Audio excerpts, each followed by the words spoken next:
하나님 아버지, 은혜와 사랑을 감사합니다. 이번 수련회를 통해서 예수의 이름이 거룩히 여김을 받으시옵소서. 마음껏 예수의 이름을 찬양하고 마음껏 예수의 이름을 부르며 기도하고 예수의 이름의 응답을 받아 누리기를 간절히 원합니다. 이제 성령께서 우리를 하나님의 진리의 말씀으로 인도해 주시옵소서. 말씀을 들을 때 더 깨달아지게 하시고 더 예수를 알게 하시고 더 예수 안으로 들어갈 수 있도록 우리를 복 주시옵소서. 말씀의 지혜와 지식과 영감이 함께 공유되도록 우리를 이끄시옵소서. 예수님의 이름으로 기도합니다. 아멘.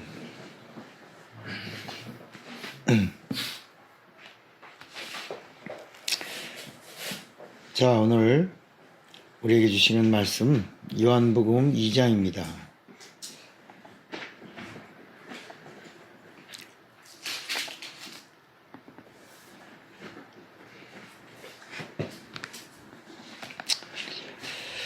요한복음 2장 13절, 요한복음 2장 13절.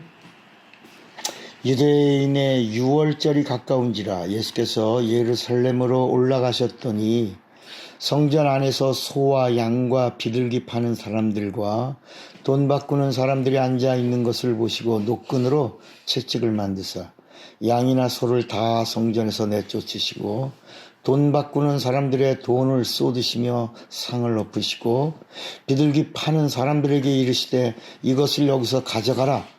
내 아버지의 집으로 장사하는 집을 만들지 말라 하시니 제자들이 성경 말씀에 주의 전을 사모하는 열심히 나를 삼키리라 한 것을 기억하더라.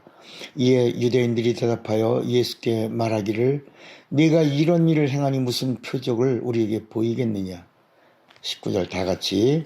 예수께서 대답하여 이르시되 너희가 이 성전을 헐라 내가 사흘 동안에 일으키리라. 아멘. 우리는 이번 수련회를 통해서 정말 복음의 진수를 듣습니다. 듣고 또 이 파일을 반복해서 들어도 성령이 계속 역사하시는 그런 말씀이에요. 이 말씀을 더 여러분들이 사랑해 주시기를 바랍니다.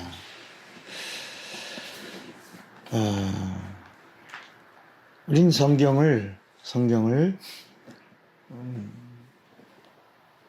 책으로 보죠. 그리고 이스라엘 민족의 위대함은 책을 만든 민족입니다. 그래서 위대한 겁니다. 하나님이 이스라엘 민족을 왜 위대하고 뛰어난 민족이 되게 하셨냐면 책을 만든 민족이기 때문입니다. 그 책이 바로 바이블입니다. 바이블이라고 하는 말은 책이라는 말인데 그 앞에 정관사 더가 붙어서 책 중에 책. 그 책 중에 책이 뭐냐면 하나님의 말씀을 기록한 책입니다. 이것이 구약과 신약으로 나뉘어져 있는데 구약을 우리는 Old Testament라고 그러고 신약을 New Testament 이렇게 나눕니다. 예수가 오시기 전에는 그냥 성경 그러면 구약 성경을 말했는데 예수님이 오셔서 이제 하신 그 말씀을 새 언약이라고 하고 그 말씀을 기억하면서 우리가 이제는 뉴 테스트먼트 신약이 되면서 구약의 말씀이 이제 올드 테스트먼트 구약으로 이렇게 나뉘어진 것입니다. 그런데 이제 구약의 말씀을 우리는 뭐로 나누냐, 뭐라고 설명하냐면 율법과 선지자 이렇게 말합니다. 율법과 선지자. 그리고 신약을 복음과 증거 이렇게 증인 이렇게 성경을 나눕니다. 또 성경 안에는 경이 있고 또 뭐가 있어요? 서가 있습니다. 그래서 우리가 이 성경을 대할 때 뭐라고 읽느냐면 성경 전서라고 합니다. 그러니까 이 성경 안에는 경도 있고 뭐도 있다? 서도 있는 겁니다. 그래서 구약에도 경이 있고 서가 있고 신약에도 경이 있고 서가 있어요. 오늘 우리 지금 계속 반복하는 부분을 가고 있으니까 여러분들은 다시 한번 들으시면서 정리하시고 오늘 읽은 이 본문이 우리에게 어떤 하나님의 의도를 알려주시는가 하는 부분을 잘 정리하게 될 것입니다. 그래서 구약의 경, 그것은 모세오경입니다. 모세오경, 율법. 그건 경이고 여호수아서부터 말라기까지를 뭐라고요? 서라고 합니다. 경과 서. 복음서도 복음 신약의 경은 마태, 마가, 누가, 요한이 경이고 그 다음에 사도행전부터 이제 서. 요한계시록은 전혀 또 다르게 풉니다. 요한계시록은 계시록으로. 여러분 다니엘서는 계시로 풀면 안 됩니다.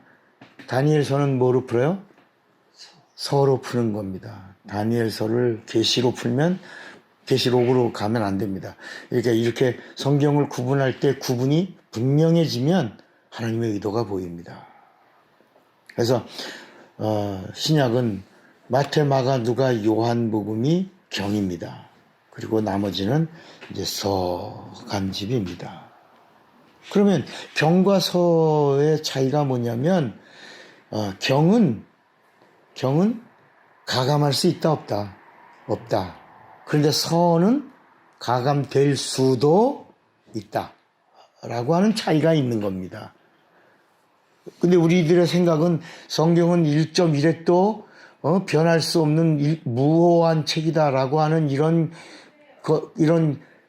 고정관념이 있어서 성경에 무슨 조금만 변화가 있다라고 한다 그러면 우리 막 이상한 반응을 보이죠. 그러나 성경 안에도 보면 가로가 있고 굵기가 있어서 성경 번역을 하고 그러면서 후대에 첨가한 부분도 있고 또 이렇게 주장하는 부분을 위해서는 강조한 부분도 있습니다. 특히 우리 한국에 나온 이 성경책은 중국에 있는 그 천주교 성경책을 존 루스라고 하는 사람이 그 번역한 책입니다. 그러니까 우리가 가지고 있는 한글 맞춤법에 의거한 성경책은 중국 성경책을 번역하면서 가장 치명적인 약점이 하나 있어요. 그게 뭐냐면 한 단어를 수정하지 않은 거예요. 그게 뭐죠? 세례. 침례. 세례를 그냥 침례라고 하지 않고 그냥 이렇게 에덴, 여호와 이레, 호마리온, 이렇게 예루살렘, 야곱 이렇게 그걸 고유명사의 이름이 있는 것처럼 그냥 세례라고 번역을 하지 않고 베프티즘이라고 그냥 그대로 원어를 썼으면 오히려 복음을 전할 때 아주 여러분 베프티즘 하시기 바랍니다. 이렇게 베프티즘 받으시기 바랍니다. 이렇게 했으면 그 베프티즘이 그냥 침례로 딱 답이 나올 텐데 그 베프티즘을 뭐로 번역을 해서 천주교 용어인 세례로 번역을 해가지고 이렇게 혼탁해진 거예요. 우리가 예전에 성경을 공부할 때 장로교와 장로교 우리나라의 교단과 교파가 갈라진 이야기를 쭉 하다가 이것이 뭐 때문에 이루어진 것이다?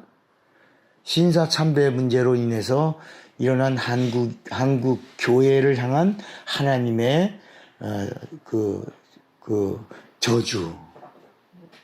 우리는 이걸 긍정적인 것으로 포도나무에 가지가 많이 뻗으면 열매를 많이 맺는다라고 교단과 교파의 이야기를 긍정적 이야기로 얘기하지만 사실은 우리 기독교 안에 들어온 우상숭배 때문에 하나님이 한국 교회를 버리고 대한민국을 버린 이야기가 나온 거예요. 우리 성경에 보면 그런 이야기가 많아요. 내가 너희를 버려 하나님의 회중에 들어오지 못하게 하겠다. 이게 모압과 암몬 자손들에게 한 말씀이에요. 우상 섬기는 자들은 땅을 갈라 그 자리에서 그냥 하나님의 진노를 내리시면서 하나님이 노를 바라시는 장면이 있어요.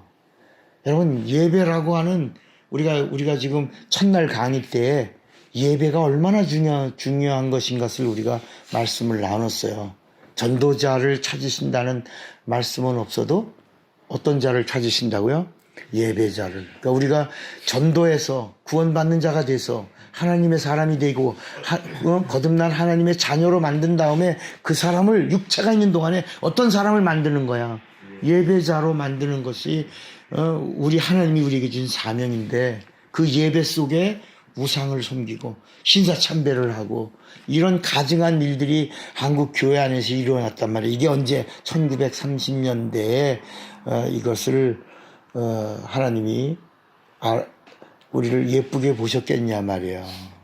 그래서 이루어진 게 교단과 교파의 갈라짐인데 많이 신사참배를 적극적으로 한 교단, 신사참배를 소극적으로 한 교단, 그리고 우리는 신사참배를 전혀 하지 않았다, 우리는 우상숭배 안 했다, 그렇게 나온 교단, 이게 고신이고요. 합동, 통합, 이게 많이 했냐 적게 했냐로 갈라진 거고, 그 다음에 또 예수교 장로회에서도 서로 신학교가 하나였는데 거기서 이 사회구원도 필요하다. 그래서 사회구원을 향해서 나간 게 이제 한국신학대학을 중심으로 한 이제 기독교 장로회가 나오게 돼서 사회구원도 우리 하나님이 원하신 거다. 이건 누가복음을 그렇게 푸는 겁니다. 누가복음을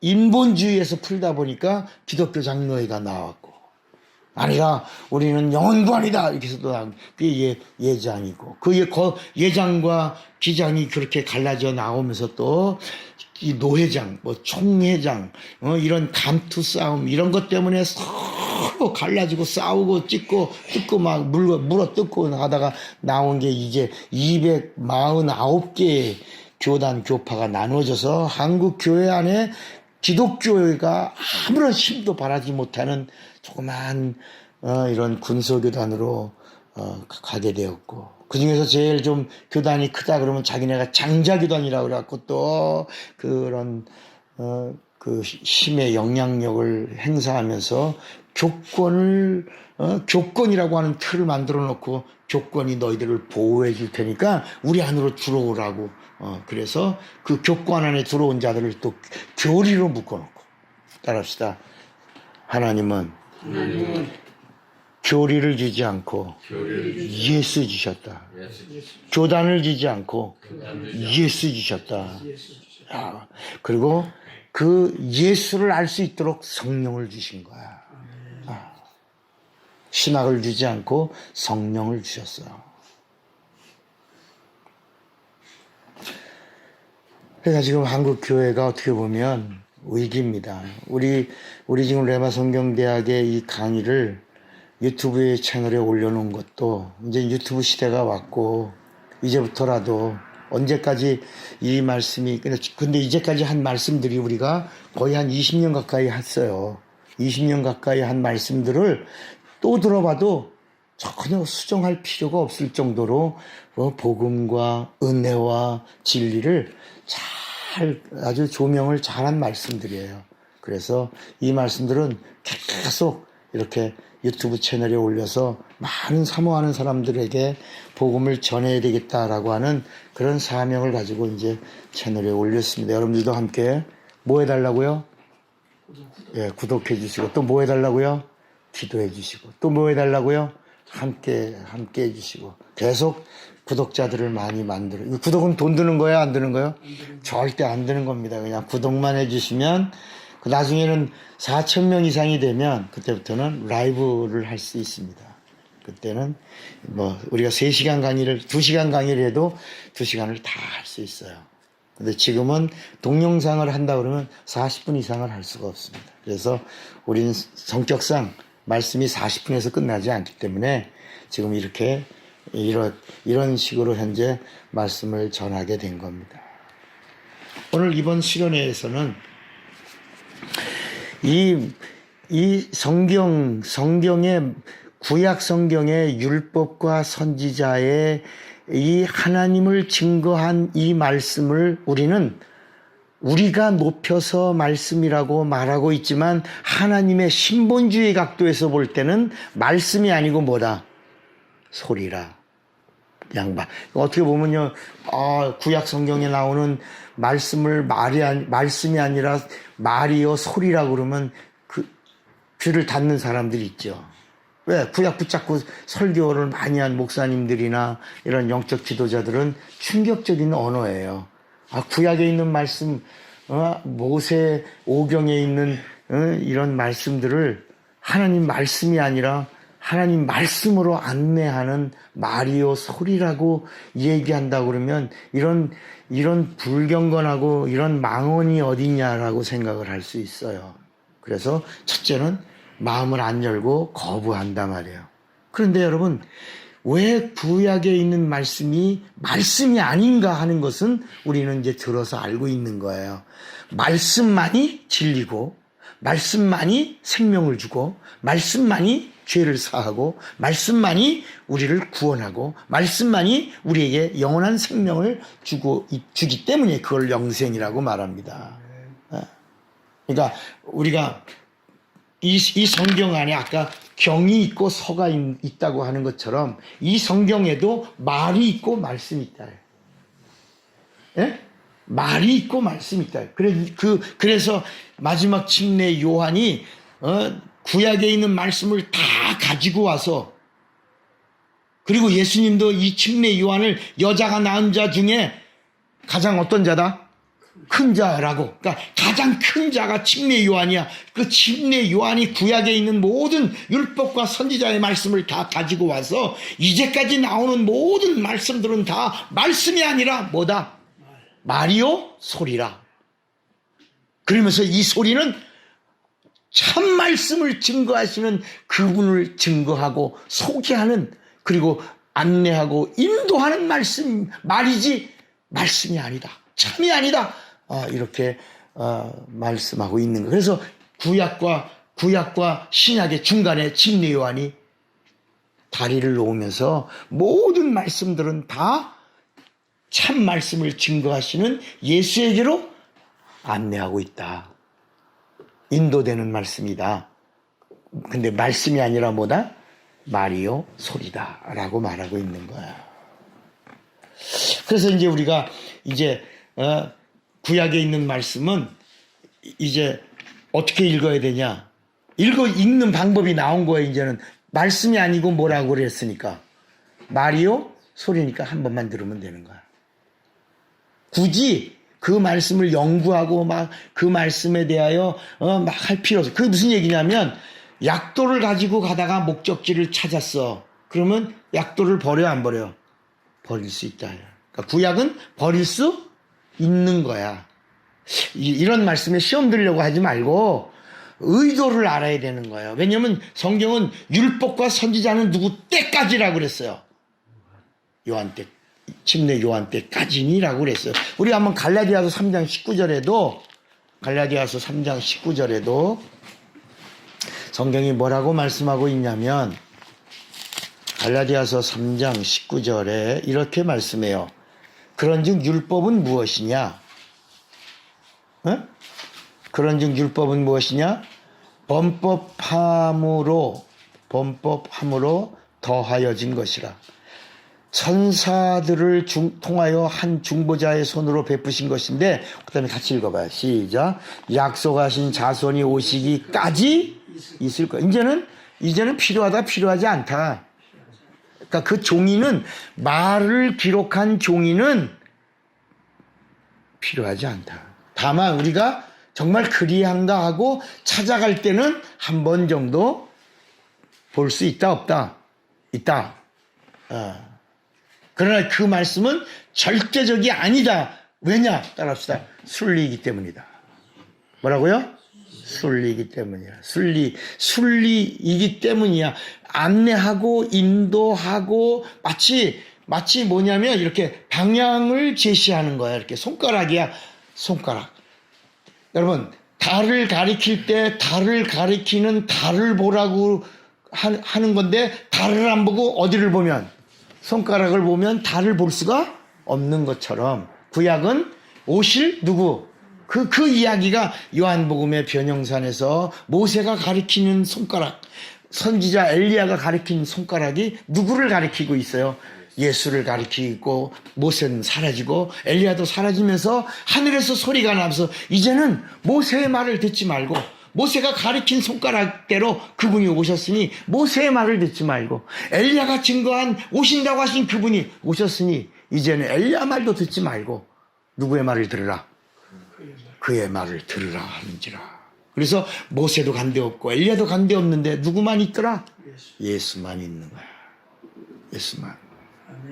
그래서 요한복음 8장에도 가늠한 현장에서 잡힌 여자들이 다 이렇게 사람들에게 끌려서 예수에게 왔을 때 마지막 거기서 나오는 결론이 다른 거야. 아니, 다 어디 갔냐? 야. 다 어디 갔냐? 여자 입에서 뭐라고 그래요? 아무도 없나이다. 예수와 여자뿐이었더라. 여러분, 결국은 율법은 예수에게로 안내하고는 사라지는 거야. 어디 갔느냐? 아무도 없나이다. 너를 정죄하던 자들이 어디 갔느냐? 아무도 없나이다. 그러냐? 나도 너를 정죄하지 아니하노니 다시는 가서 죄를 범하지 말라. 따라합시다. 예수는 하나님이시다. 은혜의 하나님이시다. 그래서 이 요한복음에서 계속 우리에게 말씀해 주시는 하나님의 의도는 뭐냐면 죄를 사하신 분은 누구다? 하나님이다. 예수는 누구다? 하나님이시다. 이 이야기가 요한복음은 계속 나오는 거야. 그러니까 하나님의 입에서 나오는 말씀은 뭐다? 영이요? 생명이다. 육을 살리려고 하는 게 아니라 뭘 살리려고? 영을 살리려고 하는 것이다. 영이요? 생명이다. 이렇게 말씀을 하는 거야. 그래서 이제 다시 이제 여기까지 왔어요. 자, 구약은 천사의 말씀도, 천사가 증거한 하나님에 대한 말씀도 말씀이 아니라 뭐다? 말이다. 천사의 말을 받아서 증거한, 대언한 선지자들의 말도 말씀이 아니라 뭐다? 말이다. 다시 말하면 예수에게로 안내하는 뭐다? 손가락이고, 종이로 말하면 약도고. 그리고 이제 안내자라고 말한다면 그는 이정표와 같은 가이드에 불과한 것이다. 그래서 그걸 따라서 예수에게 왔어. 그 성경은 또 뭐라 그러냐면 예수에게로 인도하는 몽학선생이라 해요. 몽학선생. 몽학선생은 예수에게까지 와서는 이제 자기는 싹 빠지는 것이다. 이제 예수에게 왔어요. 우리에게서 이제 어제는 이제 왜 마태, 마가, 누가, 요한을 기록하게 됐는가?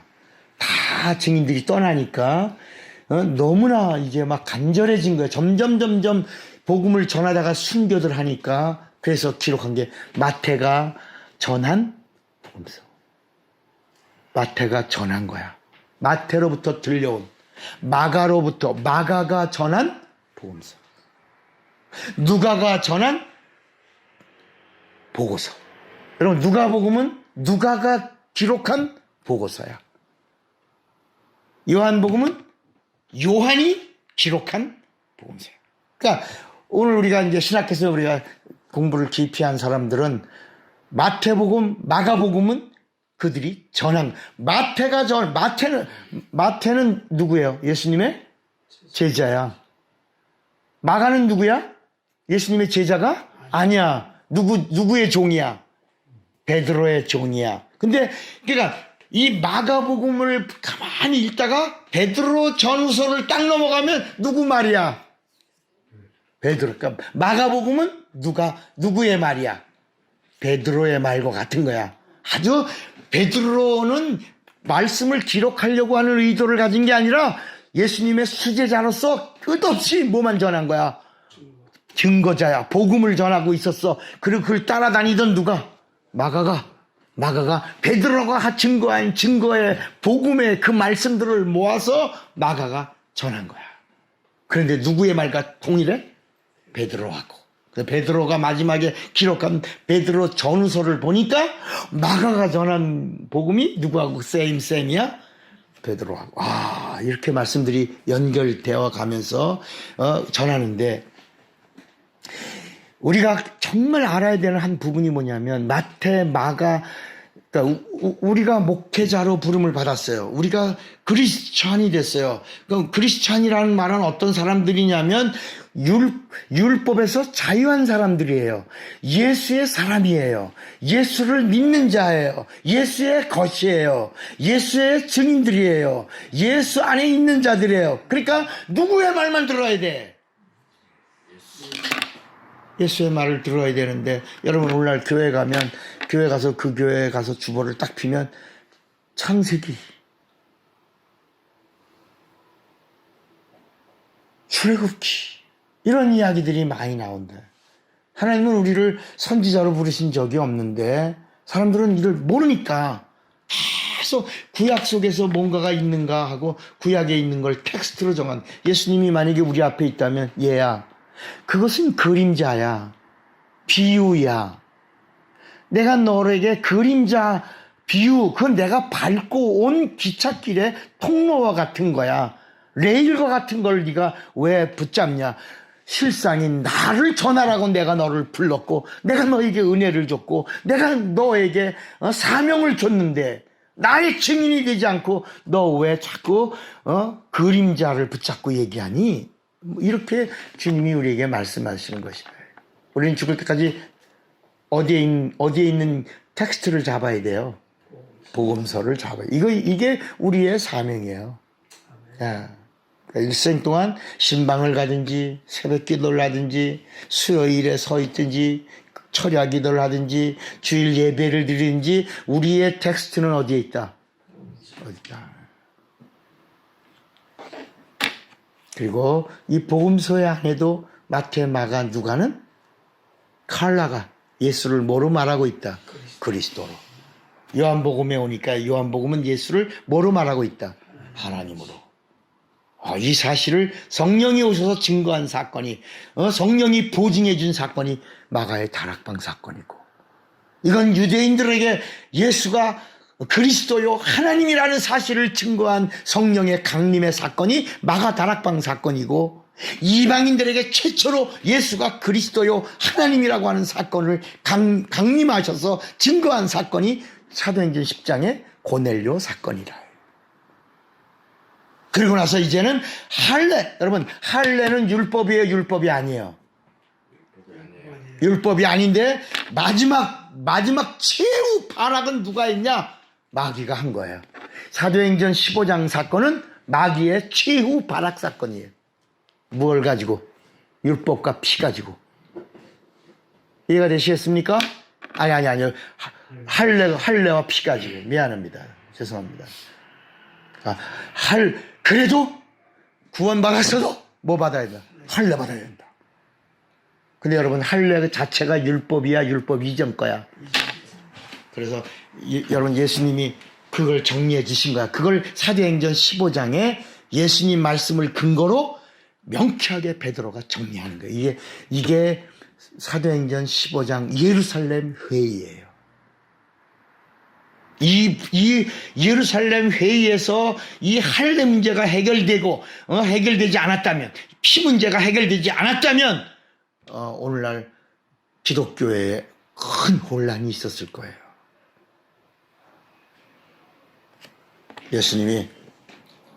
예수님을 죽이려고 하는 자들의 그 핵심의 내용이 뭐냐면, 율법을 지키지 않아서 죽이겠다는 거야. 예수를 죽이려고 하는 자들이 예수를 왜 죽이냐? 율법을 안 지켜서 죽이는 거야. 여러분, 아까 오늘 본문에 주를 사모하는 얼마나 주님을 사모했는지 그 주를 사모하는 열심이 뭘 삼켜? 주님을 삼켜버리는 거야, 이게. 여러분, 누가복음 5장에 보면 그 38년 된 병자가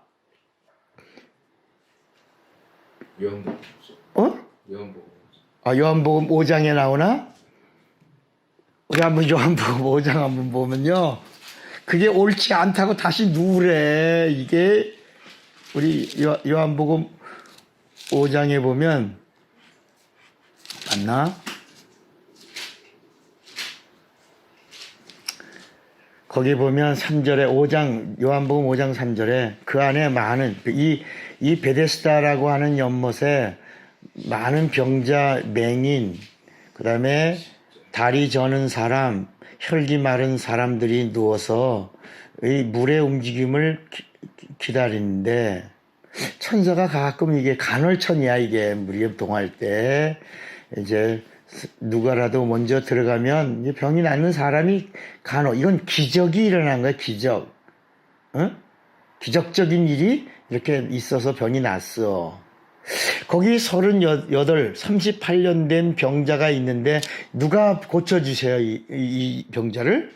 예수님이 고쳐줘요. 네가 낫고자 하느냐. 그러니까 내가 낫길 원합니다. 그러니까 8절에 일어나 네 자리를 들고 가라 그랬어요. 그래서 그 사람이 곧 나와서 자리를 들고 일어나 걸었어. 자리를 들었어. 자기가 누워있던 자리를 들고 걸어서 가는 거야. 이 날이 무슨 날이야? 안식일이야. 그러니까 사람들이 깜짝 놀래. 야, 너 무슨 일이야 이거? 안식일 날 이거 무슨 짓 한 거야 너? 다시 누워. 이게 나온 거야. 나와요 이게 그런 구절이?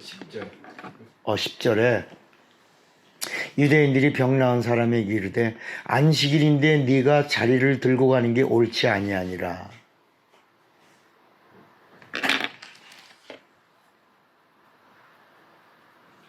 그러니까 예수님을 죽이려고 하는 사람들이 예수님이 병자를 고치는 거 그걸 가지고 안식일을 범한다. 율법을 범한다. 율법을 범한 자를 죽여라. 그래서 죽이려고 한 거야. 그러니까 예수님이 한번 말해보자 하고 그럼 너희들이 내가 병자를 온전케 함으로 인하여 율법을 범법했다고 그래서 나를 죽이려고 하느냐? 그러니까 그렇다 그런 거야. 그러면 내가 너희들을 한번 물어보겠다. 너희들이 안식일날 할례를 행하냐 안 하냐 하니까 행하지. 안식일에 할례를 행하거든. 그러니까 그러면 너희들이 안식일에 안식일에 할례를 행하면서 율법을 지킨다고 그러는데 그러면 할례가 율법으로 인한 거냐? 율법 이전에 너희 조상들의 그 의식이냐? 이렇게 나온 거야. 말해요, 못해요? 알고 보니까 말할 게 없어. 진짜 죽을 놈들은 누구야? 네 놈들이야, 이놈들아. 율법이 아닌 걸 가지고 들어와서 율법이라고 그래갖고 안식일날 너희들이 할례를 행하고 있는데 진짜 죽을 놈들은 지도자들 다 죽어야 돼, 이놈들아. 이렇게 말씀. 나는 병자를 온전케 한 것으로 인하여 그들을 깨끗하게 한 이것은 율법을 완성한 거고 그리고 나는 하나님이야. 예수님이 이렇게 말씀한 사건이 요한복음의 이야기예요. 그러니까 마태, 마가, 누가는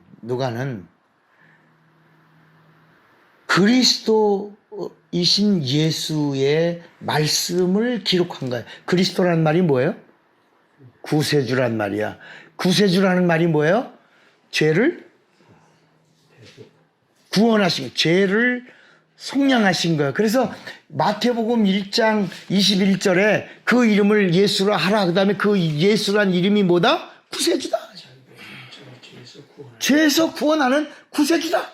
구세주의 이름이 뭐다? 예수다. 그러니까 마태복음 1장에서는 구세주의 이름이 예수다라고 하더니 요한복음에 딱 오니까 그 예수란 이름이 하나님의 이름이요 아버지 이름이다. 그가 바로 우리에게 나타나신 하나님이시다. 이렇게 말씀하는 거야. 명쾌하게 아주 정리가 되고 있잖아요. 그죠? 그래서 예수, 그리스도. 그리스도, 예수.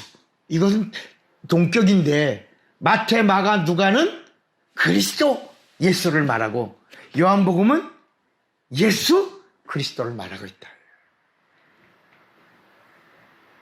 그럼 다시 그리스도 예수는 뭐라고 어떤 뜻이라고요? 구세주는 하나님이시다. 그리스도 예수는 그리스도로 오신 그러니까 마태, 마가, 누가는 요한이다. 요한복음이다. 요한복음은 마태, 마가, 누가다. 이 이야기가 우리 지금 한국 기독교회가 누구하고 싸운다고 그래요. 예수하고 그리스도하고 싸운다고 그러잖아요. 사람들어서 니네는 왜 예수교 그러면 끝나는데 왜 예수교 기독교 대한 이게 예수와 무슨 말인지 잘 모르겠다. 왜 싸우냐 이러잖아요. 기독이라고 하는 것이 그리스도를 이야기하는. 그렇지. 기독이 그리스도고 예수교 예수를 말하는데 하나만 써도 되는데 니들은 왜 그걸 갖고 다투냐 이게. 그러니까 마태, 마가, 누가는 뭘 말하고? 그리스도. 요한복음은 뭘 말하고? 예수. 그래서 그리스도, 예수. 이게 복음이야. 그리고 요한복음을 볼 때는 예수, 그리스도. 이렇게 되어 있는 거다. 그러니까 오늘 이제 이번 수련회 때는 이 부분을 명쾌하게 여러분들이 정리하고 나서 이제 뭐 설교를 하든지 영적 생활을 하든지 누구를 가르치든지 이렇게 되고 나면 명쾌하단 말이에요. 명쾌해. 근데 오늘 예수님이 오셔서 뭐라고 그러냐면 마태, 마가, 누가에는 나오지 않는 거예요. 이 성전을 헐라. 마태, 마가, 누가에 나와요? 안 나와요? 안 나와. 성전이란 말은 뭐예요? 성전이란 말은 뭐예요? 예수라는 말이에요. 예수. 아니, 그러니까 우리는 풀었지만 그냥 쉽게 성전이라는 말은 하나님의 집이라는 거예요. 하나님의 집에는 누가 거하신다?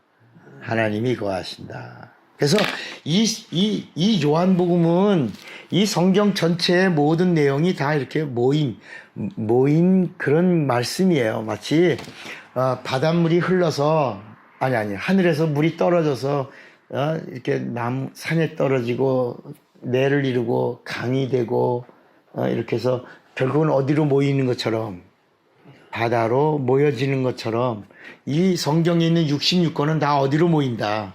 요한복음으로 모이는데 요한복음에서 예수를 뭐라고 그러냐? 그분은 하나님이요. 이렇게.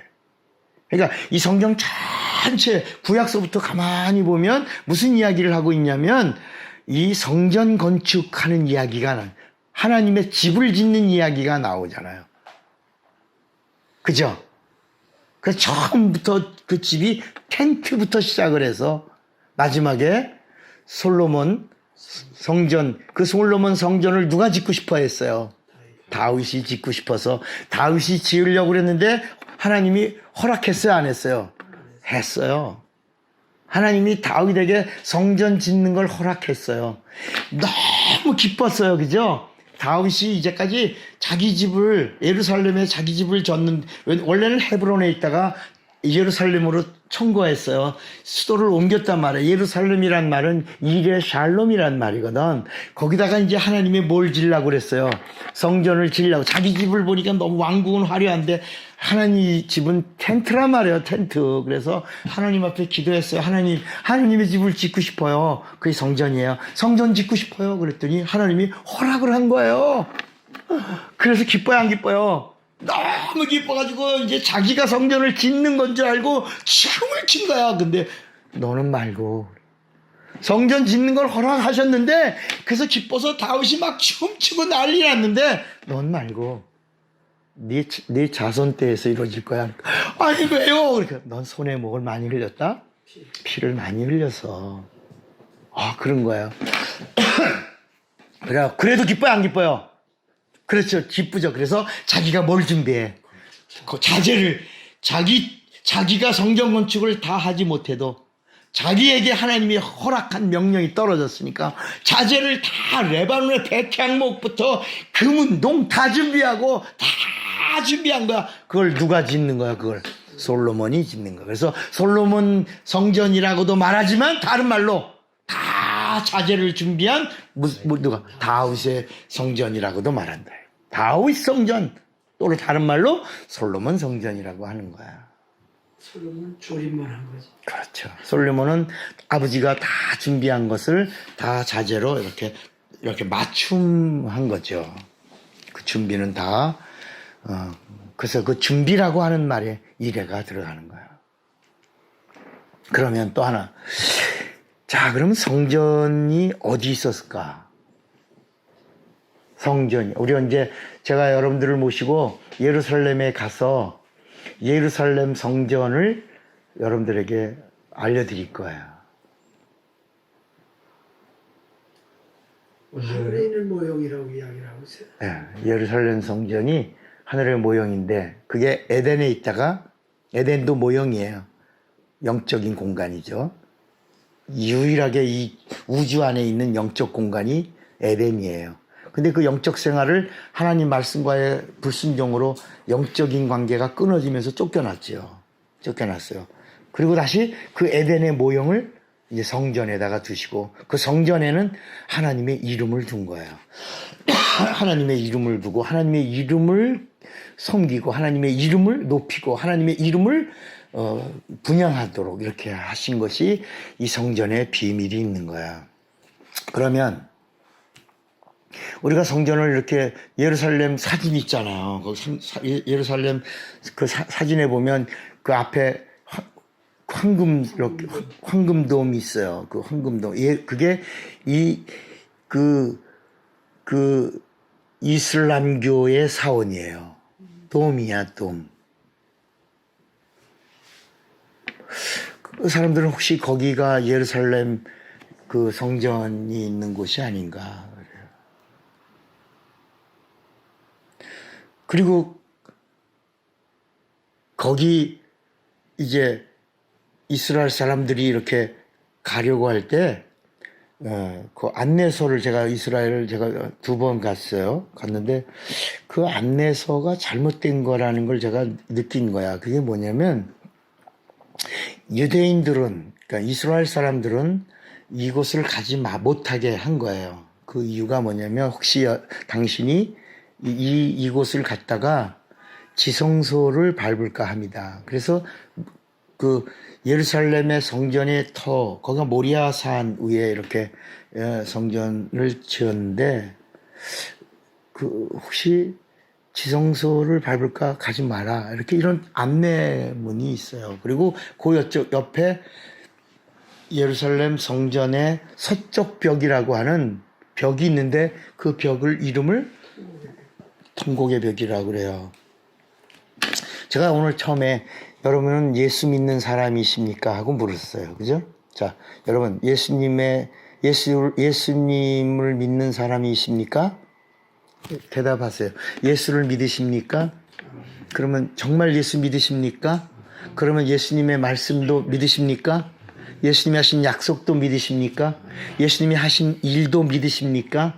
예수님의 그 행하신 모든 사실을, 그 예수님이 이 땅에 오셔서 죽으시고 일어난 모든 사실들을 믿으십니까?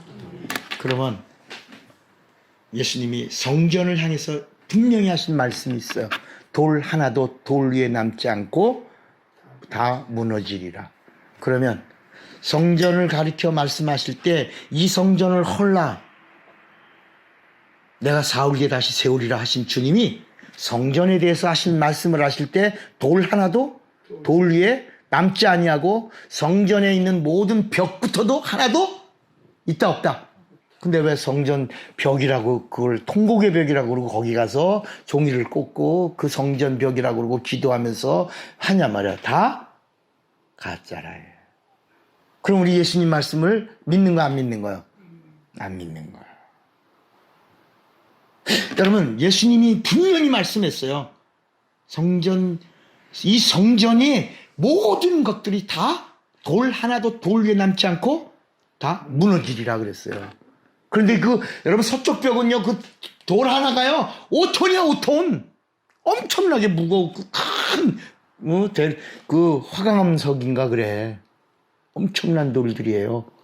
그래서 내가 거기 가서 나도요, 다들 거기 다들 이렇게 기도해. 종이 꽂아놓고 무슨 나도 이제 기도하면서 내가 예수 믿는 사람인데, 내가 예루살렘에 가서도 내가 이 그림자잖아. 이거 진짜는 누구예요? 오늘 본문에 예수님의 육체가 성전이라고 말씀했잖아. 근데 내가 지금 그림자를 붙잡고 와서, 그 머리 쓰고, 그 시커먼 옷 입은 사람들하고 똑같이 내가 거기서 기도를 하고 있단 말이야. 이게 내가 정말 주님이 기뻐하시는 모습인가를 한 번, 두 번을 이번에 세 번째는 내가 실상을 내가 여러분들에게 밝히겠다. 가서. 여기는 아니다. 그것은 성전벽이 아니다.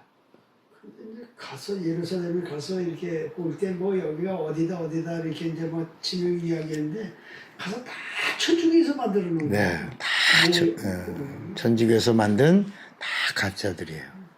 자, 그러면 오늘 처음으로 여러분들에게 이 부분을 말씀을 좀 드리고 싶네요. 그게 뭐냐면 그 벽은 성전 벽이 아니다 라고 하는 게 이해가 되시겠죠? 예수님. 그래서 그 헤롯이 46년 동안, 여기도 나오죠. 오늘 본문에도 46년 동안에 우리가 지역권을 완성했어요, 못했어요? 미완성이에요. 46년 동안 짓고 있는데도 완성하지 못했는데 어찌하여 네가 사흘 만에 다시 세운다고 하느냐.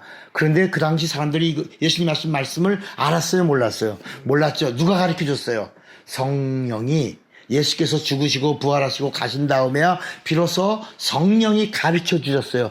예수님의 육체가 성전이라고 하는 것을 알게 해주셨고 비로소 제자들이 이를 믿으니라. 이렇게 나왔어요. 오늘 본문이에요. 그러니까 예수님 말씀에 성전은 그 통곡의 벽이 성전의 벽이 아니다라고. 그때 헤롯이 지을 때 하나님의 의도에서 뭐냐면 세상에서 가장 화려하고 아름다운 성전을 졌어요. 그리고 거기다가 금운동을 다 입혀놓은 거야. 그리고 주후 70년에 로마가 성전을 파괴할 때 그때 성전에 큰 불이 났어요. 그 불로 인하여 그 안에 그 성전을 싸고 있는 모든 금운동이 다 어디로 들어가? 돌 틈으로 다 들어갔고 그게 무너지고 돌 틈으로 들어갔는데 그 금과 은과 동을 캐내려고 사람들이 뭘 깨기 시작한 거야. 돌을 다 깬 거야. 다 깼어. 그리고 지금 있는 그 성전 터라고 하는 그 넓은 터, 그 터는 로마인의 주둔지예요. 그 로마의 군단이 주둔했는데 그 군단이 12,000명의 사람들이 주둔한 주둔지예요. 거기 빌라도 총독의 관저가 있어요. 그러니까 지금 거기다가 황금 돔을 져놓고 그게 예루살렘 성전의 터다라고 얘기하고 있는데 진짜 성전이 되려면 그게 아니라 그러면 그럼 성전이라고 알고 이제까지 알고 있었는데 성전이라고 알고 있었는데 그러면 성전이 아니라면 뭐지? 그러니까 성전이 되려면 반드시 뭐가 있어야 되냐? 반드시 물이 있어야 돼요. 물이 있어야 돼요.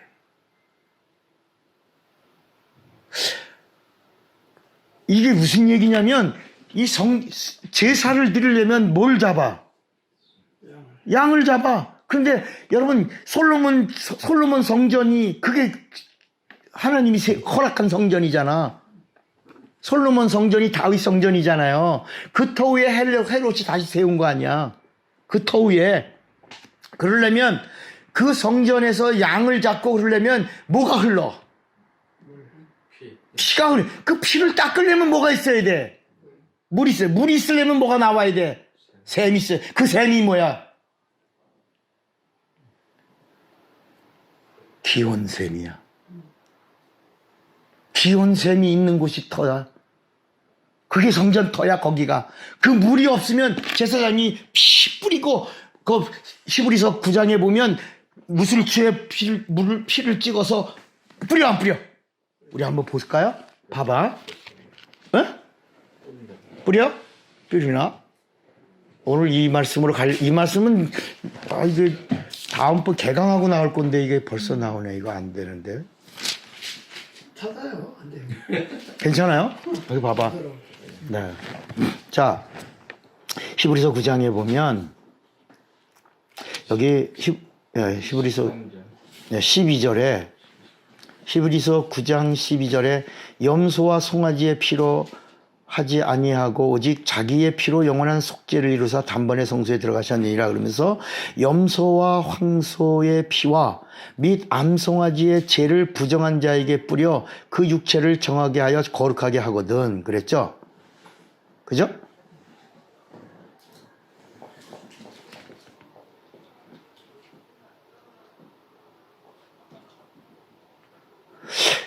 십 19절에 보면 히브리서 9장 19절이에요. 모세가 율법대로야 법대로 모든 계명을 온 백성에게 말한 후에 송아지와 염소의 피 및 물과 붉은 양털과 우슬초를 취하여 그 두루마리와 그 다음에 뭐라 했어요? 온 백성에게 뿌리며 이르되 이는 하나님이 너희에게 명하신 무슨 피? 언약의 피라 하고 또한 이와 같이 피를 장막과 섬기는 일에 쓰는 모든 그릇에 뿌렸느니라. 율법을 따라 거의 모든 물건이 피로써 정결하게 되나니 피 흘림이 없은즉 뭐가 없다. 그러니까 여러분 성전에서는 계속 뭐가 뿌려지는 거야. 피가 뿌려지고 피냄새가 나고 비린내죠. 그리고 온 사람들의 몸에 옷에 뭐가 묻어? 피가 묻어. 그 피가 그런데 솔로몬의 1000번제는 그 1000 횟수번이 아니고 한 번에 드려진 1000의 번제라고 그랬죠. 번제. 그 1000의 양을 1000마리를 잡으면 피가 얼마나 쏟았을까? 1000의 양의 피를 따서 그 피를 뿌렸으면 피가 또랑을 내어 피가 흐르더라 그랬어 성경. 그죠? 피도랑을 이루었다 그랬어. 그러니까 그걸 씻어야 돼, 안 씻어야 돼? 씻어야 되죠. 그 피를 씻을 수 있는 샘이 있는 그곳에 성전을 지어라 라고 말씀했어요. 그 샘이 있는 그 샘이 이름이 뭐라고? 기온샘이요. 그 기온샘이 흘러서 이렇게 내려간 모아진 못이 예수께서 소경에게 어디 가서 네 눈을 씻어라 그랬죠. 그 못이 무슨 물이야? 실로암 못이 기온샘에서 흘러간 물이야. 실로암 못이야. 그것은 한 30m 밑에 내려가 물이 고여서 모인 물이야. 기온샘에서 흐르는 물이 흘러서 실로암 못에 가서 머무르는 거야. 그리고 그 못에서 물을 기르는 자들이 있었어. 그 기온샘에서 물을 기르는 자들은 이스라엘 사람들이에요? 레이지파 사람들이야? 물 기르는 사람들은. 네, 구약 성경을 한 번만 읽어도 딱 정리를 하고 있어야 되는데. 그렇습니다. 여호수아가 살려주는 그 7족속 중에 하나가 있어. 그 기브온 족속인데, 기브온 족속이 우리는 당신의 종이 되겠다라고 살려달라고 그럴 때 여호수아가 기브온 족속에게 무슨 일을 했냐? 물 깃는 일과 장작 패는 일을 맡긴 거야. 번제단에 나무가 있어야 되는 그 기브온 족속이 그 일을 하는데 어디서 거주했냐? 기온샘 옆에 거주한 그 기브온 족속이 거주한 그 터가 있는 거기, 기온샘이 있는 그곳, 거기 10,000평 가까운 곳에 성전을 세운 거야. 그게 뭐라고 불렀냐? 따라합시다. 시온산에서. 그게 시온산이고, 그 시온산이 성전이 세워진 곳이고, 그 성전이 지금은 뭐라고 부르냐? 따라합시다. 다윗의 도시, 다윗성, 기온샘이 있는 다윗 도시, 다윗성. 거기가 뭐가 세워졌다? 성전터다. 그게 다 지금 무너져서 돌 하나도 남지 않은 10,000평 가까운 그 터가 지금도 예루살렘 성 옆에 있다. 그게 다윗의 도시야. 거기에 기온샘이 있고 거기에 기브스 족속 기브온 족속들이 있던 장소가 있고 거기 성전이 있고 그 샘에서부터 지금도 그 물은 쏟아져 흘러나오고 있고 그 샘이 모여서 돌아서 간 곳에 모인 거기가 무슨 못? 실로암 못이다. 그러니까 성전에서 흘러나온 물이 모인 곳이 실로암 못이다. 그러니까 근데 그럼 이스라엘이 돈이 없어서 성전을 못 세우냐? 아니, 기술자가 없어서 못 세우나? 이것은 전적으로 하나님이 정하신 일이다. 따라합시다. 실상을 죽여라. 그림자가 무너지리라. 그러니까 예수님이 오늘 요한복음 2장에 하신 이 말씀은 이 성전을 헐라라는 얘기는 나를 죽여라. 실상인 내가 죽으면 이 그림자는 돌 하나도 남지 아니하고 다 무너지리라 하신 거야. 그리고 하나님의 의도는 뭐냐? 성전의 비밀은 어디에 있어요? 여러분, 성전의 비밀은 하나님의 계심이 있는 게 아니라 어디에 있다는 것만 알면 이 성경 전체가 한 번에 쫙 열리는 거야. 그게 뭐야? 성전의 비밀이 뭐예요? 우리가 옛날에 예배당을 성전을 이렇게 졌다 성전이라고 그러잖아요. 성전을 짓고 나서 거기 하나님 계신다고 그러고 뭐 의자 3개 갖다 놓고 성부 성자 성령 뭐 앉아 계신 곳이라 그러고 목사가 앉잖아. 사회자가 앉고. 그런데 우리가 성전이라고 짓는 이 성전은 성전이 아니라 뭐죠? 우리가 첫날 강의의 핵심이 뭐였어요? 예배였잖아, 예배. 그러니까 지금 우리가 성전이라고 짓는 이 건물은 성전도 아니고 교회도 아니에요. 교회도 아니고 성전도 아니고 뭐예요? 예배당이야. 예배자들이 모여 하나님을 높이고, 그리고 하나님을 높이는 자들이 가장 추구해야 될 게 뭐냐? 하나님의 이름에 있는 거야. 이름을 높이는 거야. 그래서 역대기하 2장에 보면 하나님의 이름을 높이려고 성전을 건축하기를 원하나이다. 이런 얘기들은 하나님의 이름을 높이고 다만 하나님께 분향하려 하나이다. 그러니까 성전 건축의 비밀은 어디에 있다?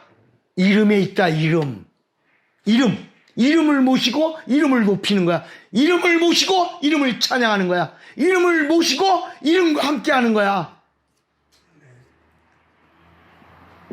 그러니까 예수님이 그림자를 허물고 그리고 나서 예수님이 누구야? 참 성전이야. 참 하나님이요 참 성전이신 거야. 그래서 예수의 육체가 뭐다? 참 성전이다. 그러면서 예수님이 이제는 어디다가 우리를 성전 삼으시려고 했냐? 어디다가? 우리 안에 오셔서 우리 영혼을 지성소 삼고 우리 혼을 성소 삼고 우리 육체를 성전 삼아서 오시려고 하신 것이다. 이걸 누가 보증해 주러? 그러니까 성령이 우리 안에 내주하셨다라는 얘기는 우리의 영이 지성소가 되고 우리의 혼이 성소가 되고 우리의 육체가 주를 모신 이름을 모신 뭐가 되려고? 성전이 되었다는 사실을 누가 보증해 주러 오신다? 성령이 보증해 주러 오시려고 하신 거야. 이 비밀이 그래서 예수께서 계속 내 뒤에 오는 누구를 너희들이 받아야 된다. 성령을 받아라. 그래서 다른 구절에는 마태, 마가, 누가는 그리스도인 예수를 말하고 있는데 거기는 성령 받아라 라는 말이 있다 없다? 없어. 그런데 요한복음에는 성령을 받아라. 숨을 내쉬며 성령을 받아라 라고 하는 말씀을 하니까 뭐가 되라? 네가 뭐가 되라? 성전이 되라. 예수의 이름인 그래서 요한복음 1장부터 영접하는 자 그 이름을 믿는다는 말은 영접이야. 영접이라는 단어가 믿음과 셈이야. 동격이야. 그래서 그 이름을 모시고 그 이름과 함께하면 뭐가 되고? 성전이 되고. 자, 오늘 요한복음 우리가 2장을 읽으면서 이름과 이 요한복음을 정리하지 않으면, 그래서 마태, 마가, 누가에는 예수의 이름이 구세주의 이름이라고 마태복음 1장 21절에 나오더니, 마가복음에도 예수의 이름이 하나님의 그리스도의 이름이라고 나오더니, 누가에도 그리스도라고 나오더니, 요한복음에 와서는 그 이름이 하나님 아버지 이름이라고 나온다. 하나님의 본 이름이라고 나오는 거야. 내가 너희에게 알게 한 하나님 아버지 이름을 알게 하였고 또 알게 하리니. 이렇게 요한복음 17장 11절 12절에 또 요한복음 17장 25절 26절에 계속해서 알게 하였고 또 알게 하리니 라고 말씀하시면서, 그 이름이 있는 곳이 어떤 곳이요? 지성소요. 지성소요. 그 지성소를 감싸고 있는 인격이 뭐요? 성소요. 그 지성소와 성소가 된 육체를 뭐라고 부르시고? 성전이라고 하시고, 그곳에 누가 오셔서, 성령이 오셔서 보증하시면 뭐가 된다? 그러면 이제 이 말씀이 딱 깨달아지면 고린도전서 3장 16절을 읽자야. 이제 이 고린도전서 3장 16절을 요한복음을 깨닫고 읽어야 이 말씀이 내게 와서 그대로 명령과 약속과 축복이 되는 거야. 자, 고린도전서 3장 16절을 딱 보니까 이제야 이게 요한복음에 궁금했던 이 부분이 우리에게 정리가 돼 주시는 거야. 고린도전서 3장 16절에 뭐라고 말씀하고 있냐? 너희는 너희가 하나님의 무엇인 것과 성전인 것과 하나님의 성령이 너희 안에 계신 것을 알지 못하느냐. 그러니까 성령은 성전에만 성령이 오시는 거야. 뭐하러? 성전됨을 보증하시러 오시는 거야. 이제는 네 안에 누가 있다? 성전이신 예수가 있다. 그래서 누구든지 하나님의 성전을 더럽히면 하나님이 그 사람을 뭐한다? 멸하시리라. 하나님의 성전은 거룩하니 너희도 거룩하라 하시더니 6장 19절을 또 한번 정리하는 거야. 6장 19절을 딱 보니까 너희 몸은 너희가 하나님께로부터 받은 바 너희 가운데 계신 무슨 전? 이제는 확실히 말하는 거야. 예수의 이름이 있다 하면 성령의 전이다. 성령의 전인 줄을 알지 못하느냐? 너희는 너희의 자신의 것이 아니라 값으로 산 것이 되었으니 그런즉 너희 몸으로 하나님께 뭘 돌려라? 영광을 돌려라. 오늘 여러분, 이 요한복음 2장에서 예수님은 우리에게 말씀하시기를, 이제는 그림자를 잡지 말고 약도를 붙잡지 말고 내가 왔으니 나를 믿으라. 믿는다는 것은 모시는 것이요, 이 모심을 영접이라고 하는, 영접한 자들은 누가 또 오시는 거야? 성령이 오셔서 우리를 성전 삼으시고, 성전 삼으신 그에게 영감과 은혜와 은사와 능력과 권세를 넘치도록 주시면서 우리의 육체가 있는 동안에 하나님의 일을 하게 하시는 분이시다. 그래서 비로소 성전된 자들이 하나님의 일을 하려고 할 때 고린도전서 3장 9절에 뭐라 하냐면, 너희가 하나님의 전이요 하나님의 밭이요 하나님의 뭐다? 성령과 함께 일하는 뭐다? 동역자라고 말씀하는 거예요. 이 성경을 이렇게 정리를 할 수 있다면 오늘 우리는 참으로 우리 영혼이 기뻐 뛰며 주를 보겠네. 기뻐 뛰며 주를 보겠네. 누가? 우리 이렇게 정력 덩어리가 아니라, 응? 우리 너무나 외적인 모습에 신경 많이 쓰잖아. 그런데 성경은 우리의 영혼을 신경 쓰라는 거야. 영혼을 관리하라는 거야. 왜? 성전이니까. 왜? 이름을 모셨으니까. 그 이름이 모든, 빌립보서 2장에는 모든 이름 위에 어떤 이름? 뛰어난 이름. 누구 이름? 하늘과 땅의 모든 이름들이 다 굴복하는 이름. 하나님의 이름, 본 이름 예수, 그 이름을 모신 전이 되었으니, 그리고 성령이 보증한 성령의 전이 되었으니 성령과 함께 같이요, 전이요, 동역자로 살라는 거야. 오늘 이 비밀이 여러분의 것이 되기를 주님의 이름으로 축원합니다. 기도합시다.